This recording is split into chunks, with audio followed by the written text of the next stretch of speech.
Hello students, hope so बच्चों आप सभी अच्छे होंगे और अच्छे से अपनी स्टडी को प्रॉपर कर रहे होंगे। Today we will discuss chapter 9 supply. Economics में आपका चैप्टर 9 है ये सप्लाई, और हमें आज इसको डिस्कस करना है। आपके इसमें जितने भी टॉपिक हैं वो आपके सिलेबस से रिगार्डिंग होंगे। जितना भी आपका सिलेबस में दिया हुआ है टर्म सेकंड में, उसी के सारे टॉपिक इसमें आपको मिलेंगे।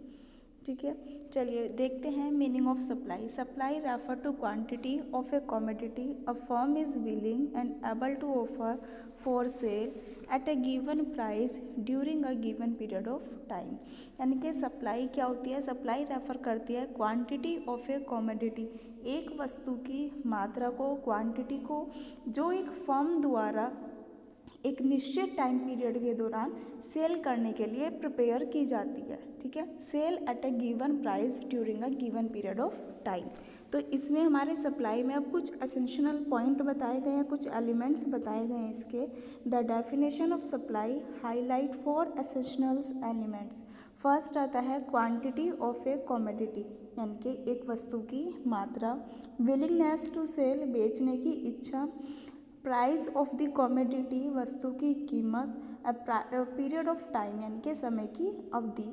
तो ये सब चीज़ें हमें किस में देखनी है? सप्लाई में देखनी है कि सप्लाई में हमारे क्या क्या इंक्लूड किया गया। First quantity of a commodity, willingness to sell, price of the commodity and period of time. Clear हो गई इतनी बात कि सप्लाई के साथ में हमें ये हाईलाइट भी करने हैं, ये हमारे एसेंशियल एलिमेंट्स हैं। चलिए नेक्स्ट पर आते हैं। Next, like demand supply also can be either for a single seller individual supply or for all the seller market supply।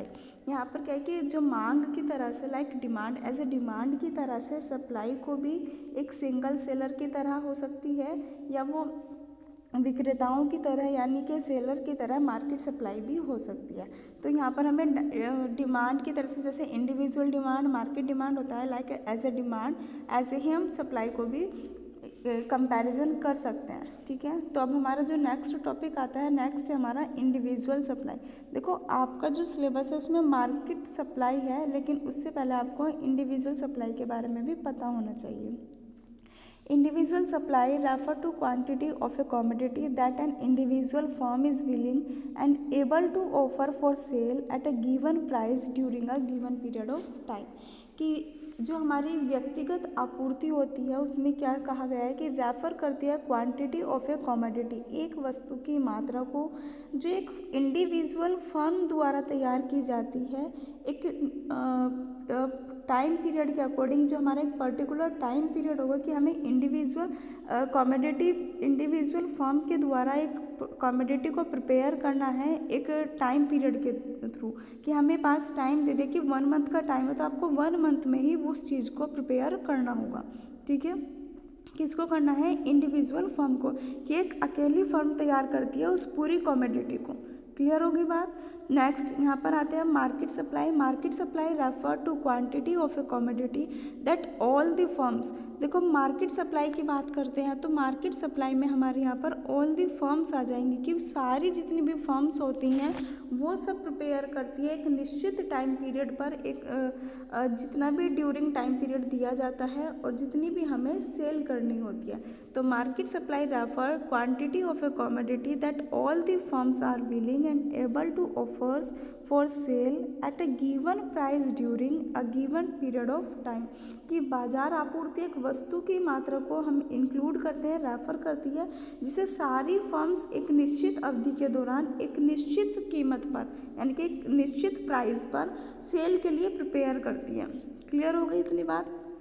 आगे चलते हैं, आगे आते हैं इसके डिटरमाइनेशंस ऑफ सप्लाई, यानी कि अब यहाँ पर हमें इंडिविजुअल सप्लाई के भी और मार्केट सप्लाई के भी डिटरमाइनेट दिए गए हैं, उनके कुछ निर्धारक तत्व होते हैं। ठीक है, फर्स्ट आता है price of the given commodity, कि भाई दी गई वस्तु, जितनी भी हमें जो भी गिवन कमोडिटी है उसका प्राइस, दी गई वस्तु की कीमत, प्राइस ऑफ अदर गुड्स, जितने भी हमारे अदर गुड्स होते हैं उनके price, price of the factors of production या इनपुट, जितना भी हमें प्रोडक्शन करना है, इनपुट करना है, उन सब की प्राइस निकालना। क्योंकि हमने किसी भी चीज़ का प्रोडक्शन किया है फॉर एग्ज़ाम्पल मान के चलिए आपने पेन बनाया है, यानी कि पेन का प्रोडक्शन किया है, तो पेन बनाने से पहले आप उसका प्राइस भी तो देखोगे ना कि वो आपको 5 रुपीज़ का रखना है, 10 रुपीज़ का रखना है या कितने का रखना है। तो फैक्टर ऑफ प्रोडक्शन या इनपुट निकालने से पहले हमें उसकी प्राइस को देखना होगा। ठीक है। स्टेट ऑफ टेक्नोलॉजी, आप मशीनरी का यूज़ कर रहे हैं, आप किस टेक्नोलॉजी के बेसिस पर उसको प्रिपेयर कर रहे हैं। गवर्नमेंट पॉलिसीज़, किस गवर्नमेंट पॉलिसीज़ के बेस पर आपको टैक्सेस और सब्सिडीज़ को इंक्लूड करना है। आपके गोल्स एंड ऑब्जेक्टिव फर्म के क्या हैं। ठीक है, ये सब हमारे किस में है, इंडिविजुअल में। नेक्स्ट आते हैं मार्केट सप्लाई में, number of firms in the market. Firms में नंबरों की, यानी कि जितने भी हमारे बाजार हैं उसमें नंबरों की संख्या क्या है, फर्म की संख्या कितनी है मार्केट में। फ्यूचर एक्सपेक्टेशंस रिगार्डिंग प्राइस, भाई प्राइस के संबंध में, यानी कि आप फ्यूचर एक्सपेक्टेशन क्या रखते हैं कि क्या प्राइस हो सकता है। हम सोच के चलते हैं ना कि अभी अगर किसी प्रोडक्ट के प्राइस इतने हैं तो इन फ्यूचर में उसके प्राइस क्या हो सकते हैं। जैसे हम डीजल, पेट्रोल, ये सब चीज़ें की बात करें तो इनके प्राइस भी चेंजेस होते रहते हैं। ठीक है। Means of transportation and communication, यानी कि हमारा जो ट्रांसपोर्टेशन और कम्युनिकेशन है ये सब भी हमारा मार्केट सप्लाई में इंक्लूड किया जाता है। क्लियर हो गई। तो हमारे डिटरमाइनेशन ऑफ सप्लाई क्या क्या है, इंडिविजुअल के, price of the given commodity, price of other goods, price of the factor of production, state of technology, government policies, taxes and subsidies से include goal and objective of the firm. Market supply के, number of firms in the market, future expectations regarding price, means of transportation and communication. इतना आपको clear हो गया होगा। आगे चलते हैं। आगे आपका टॉपिक है सप्लाई शेड्यूल। सप्लाई शेड्यूल यानी कि हमारा सप्लाई को किस तरह से शेड्यूल किया जाता है। Supply schedule is a tabular statement showing various quantity of a commodity being supplied at various level of price during a given period of time।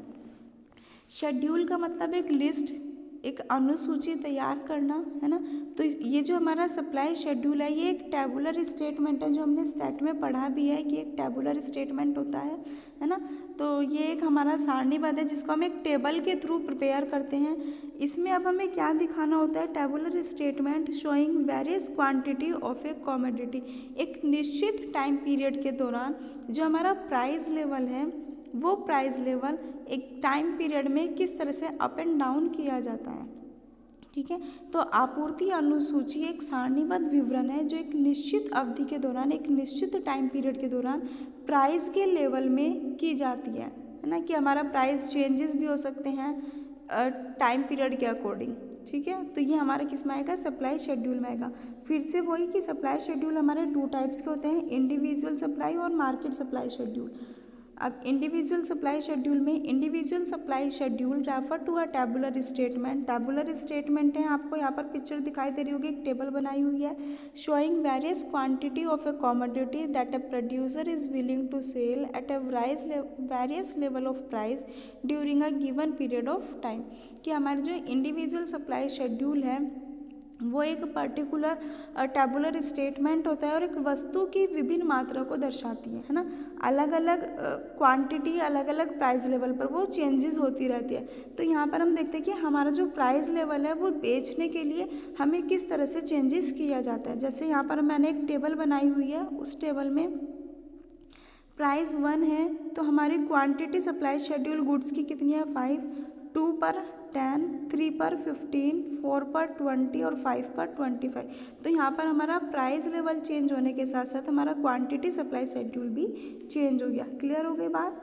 अब नेक्स्ट पर आते हैं market supply schedule. Market supply schedule भी हमारा एक tabular statement है जो quantity of a commodity that all the producer, यानी कि यहाँ पर हमारे जितने भी ऑल प्रोड्यूसर होते हैं वो एक ड्यूरिंग पीरियड ऑफ टाइम में अलग अलग जो सेल होता है हमारा प्रोडक्शन करने का होता है, जो हमारा जिसमें हमारे जितने भी प्रोड्यूसर होंगे उन्होंने जितनी क्वांटिटी को प्रोड्यूस किया होगा वो अलग अलग टाइम पीरियड पर सेल करते हैं। ठीक है। Market supply schedule refer to a tabular statement, यानी कि मार्केट सप्लाई शेड्यूल भी एक टेबुलर स्टेटमेंट है showing various quantity of a commodity that all the producer, जो किसी वस्तु की जो जितने भी सारे हमारे ऑल प्रोड्यूसर होंगे एक निश्चित अवधि के दौरान जितने भी हमारा प्राइस लेवल होता है उसमें सेल करते हैं। ठीक है, अब आगे यहाँ पर इसका टेबल देखो आप, टेबल में यहाँ पर आपको शो होगा प्राइस दे दिया हमें यहाँ पर PX के साथ में 1 2 3 4 5। उसके बाद में इंडिविजुअल सप्लाई शेड्यूल है हमारे पास ऐसे, यानी कि एक सेल यहाँ पर 1 हो गई और सेल B हो गई। उसके बाद में मार्केट सप्लाई शेड्यूल निकालना है तो यहाँ पर ऑल प्रोड्यूसर आ गए। यहाँ पर 2 हैं, आप 3 प्रोड्यूसर भी कर सकते हैं, 4 प्रोड्यूसर भी कर सकते हैं, 5 प्रोड्यूसर भी कर सकते हैं। जितने आपकी इच्छा उतने प्रोड्यूसर को आप इसमें इंक्लूड कर सकते हैं। नेक्स्ट में जब हमें मार्केट सप्लाई शेड्यूल दिखाना होगा तो आप इनको इंक्लूड कर दोगे, इनको ऐड कर दोगे।